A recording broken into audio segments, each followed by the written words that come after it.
Hi there, Karen Flaherty here from Living by Human Design. Hope you're doing well today. Today we're going to be talking in the Human Design Weather about the gate 60, which is all about, I like to think of it as evolution and growth. Some people think of it as limitation. So let's see which is which. Okay, so this week we've got the sun in gate 60, and it started yesterday, January 16th, around midday. It goes until January 22nd, early in the day. And we also have the earth in gate 56, the storyteller. So we've got the 60 down here coming off the top. We've got the 56 here coming off the top of the throat.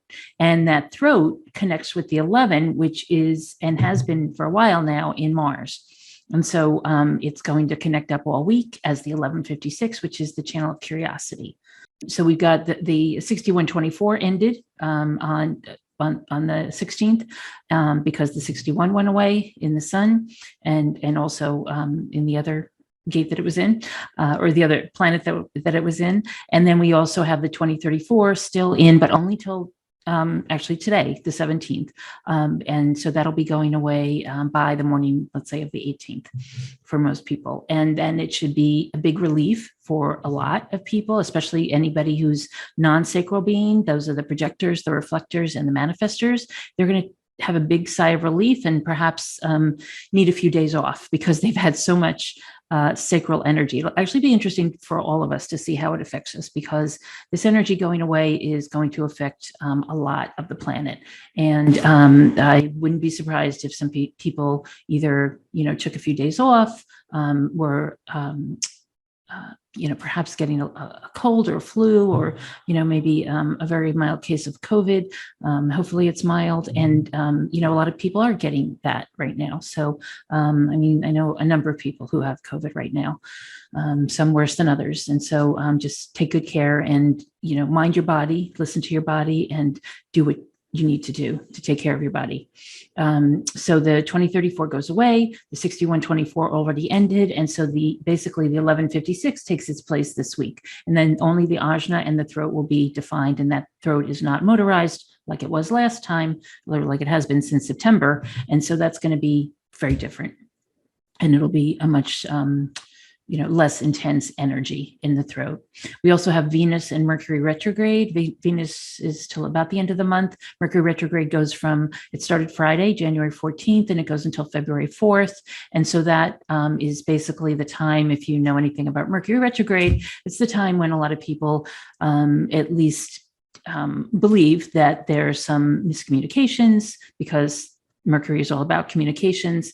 So you want to just check things like your tickets or your reservations for things or your contracts and everything that has to do with paper and communications or internet communications, of course, phone communications, of course, anything to do with that. You want to check, check what you've written, check what you want to have happen, and make sure that all the T's are crossed and the I's are dotted so that you're getting exactly what you intended. So with the sun in the gate 60, as I said, some people call it limitation. This is in the original I Ching, it's called limitation or acceptance. And I like to think of it as evolution or growth. And I'll explain why a little bit more on the next page. But in human design, they call it the acceptance of limitation is the first step in transcendence. So basically, it's almost like we're starting at the ground floor, right? This starts in the root center. It's coming off the root center. I actually have it in my birth chart in the root, coming off the root in line 3. So that's all about experimenting with evolution and growth. And so we're moving from limitation, anything we think to be limiting in our lives. Usually that has to do with structure. Usually that has to do with things like the structures that are put in place by government, by economics, by education, by science. Anything that has structure around it is where we kind of start with these limitations.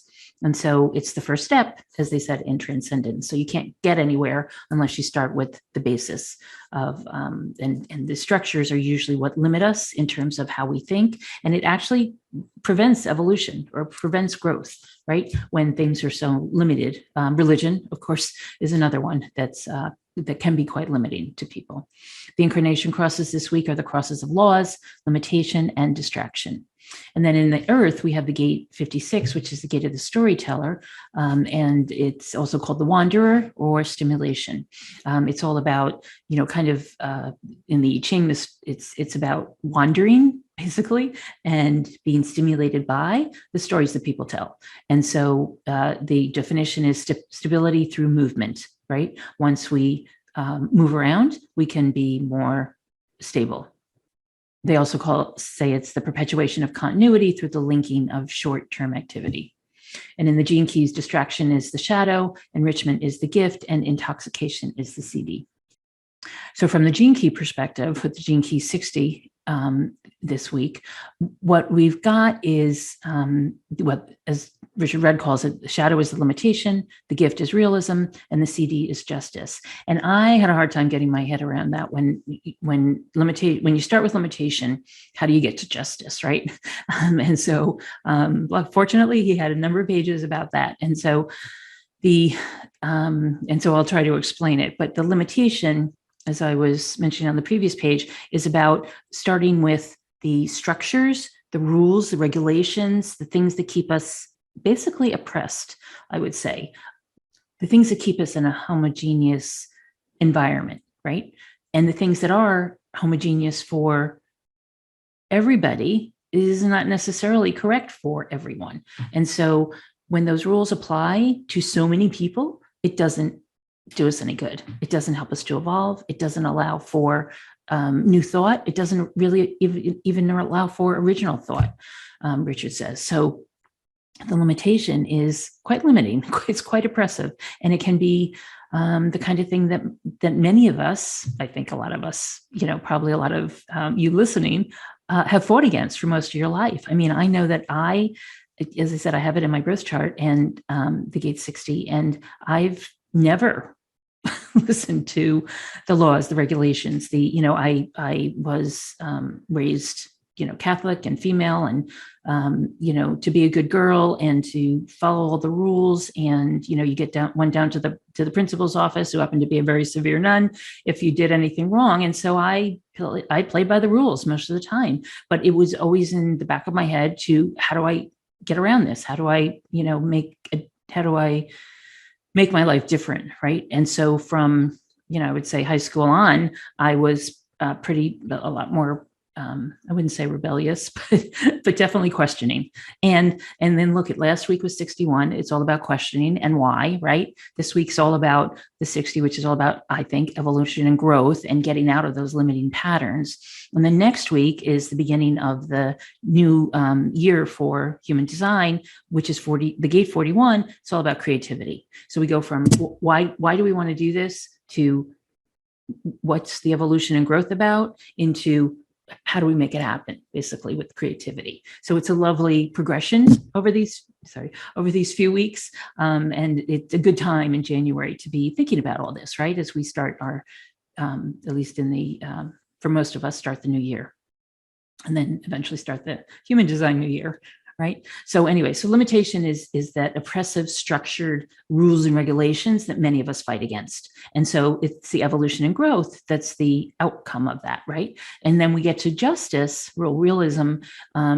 Richard thinks of realism as, well, first of all, he says the 60th shadow is the greatest critic of magic, right? It's the limitation, the people in the limitation roles of leadership that create the limitations. Those are the ones who are against magic. And the way Richard describes magic as things that happen with serendipity, things that happen out of conversations, things that happen just because you're in your flow and you're allowing things to happen. That's what he calls magic.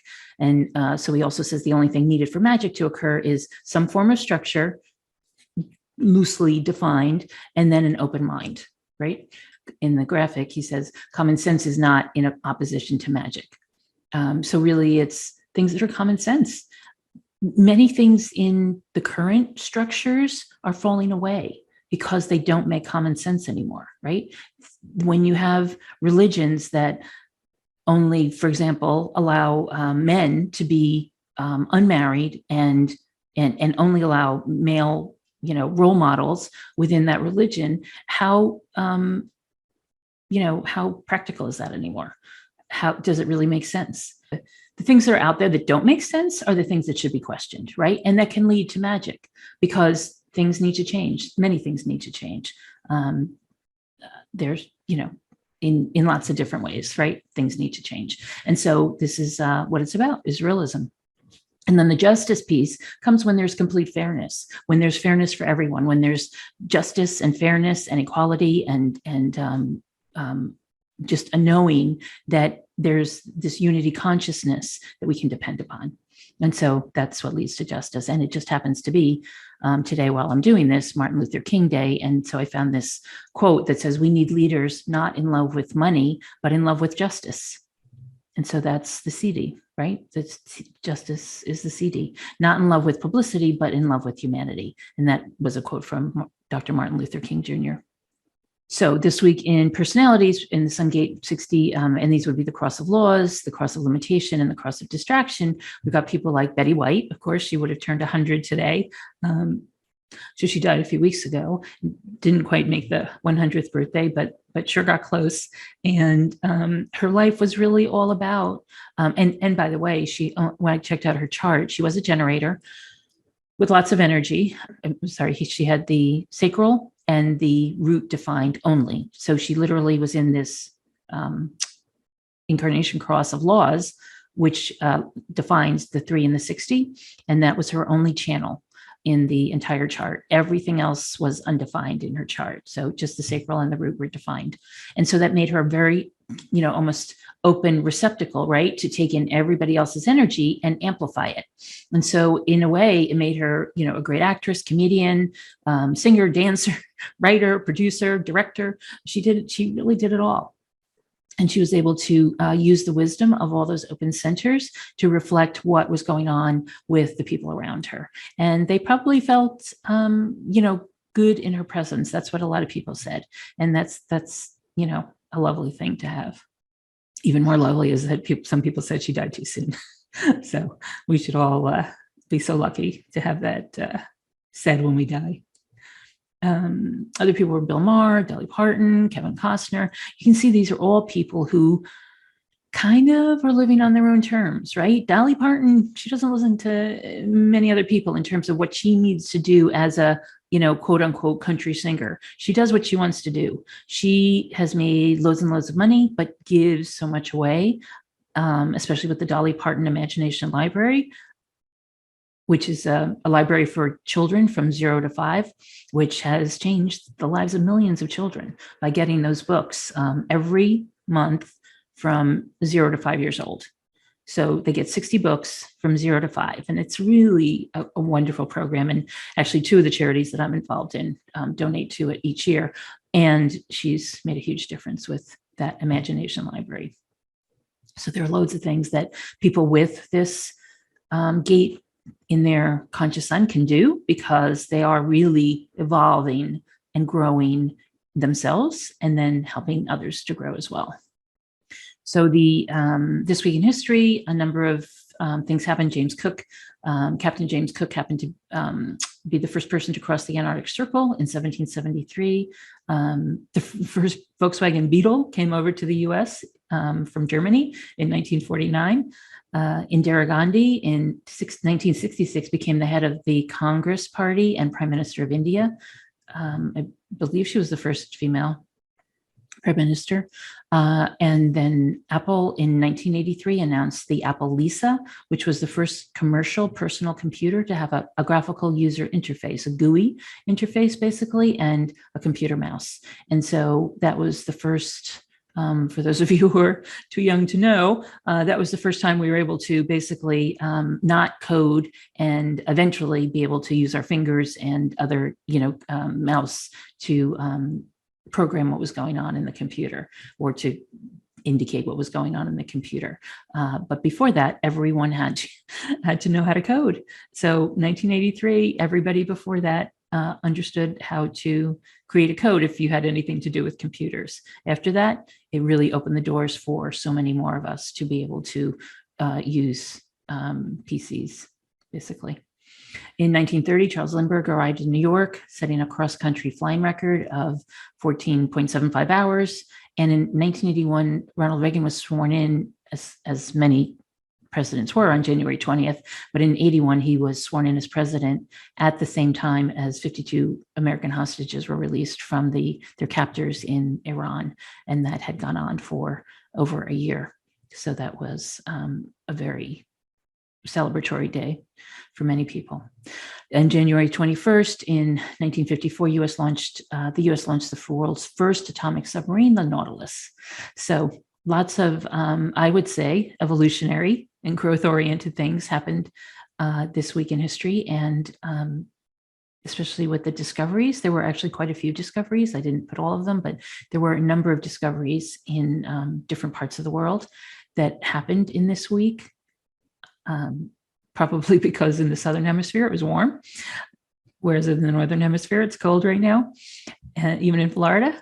So this can be a week that you delve into perhaps how you want to evolve, how you want to grow this year, how you want perhaps your business to grow this year, how your relationships might grow this year. It's a good week for that.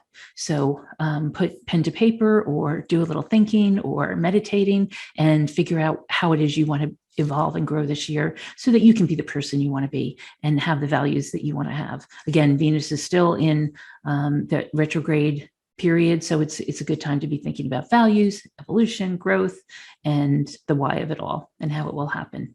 So have a wonderful week. I look forward to seeing you next time. Be well.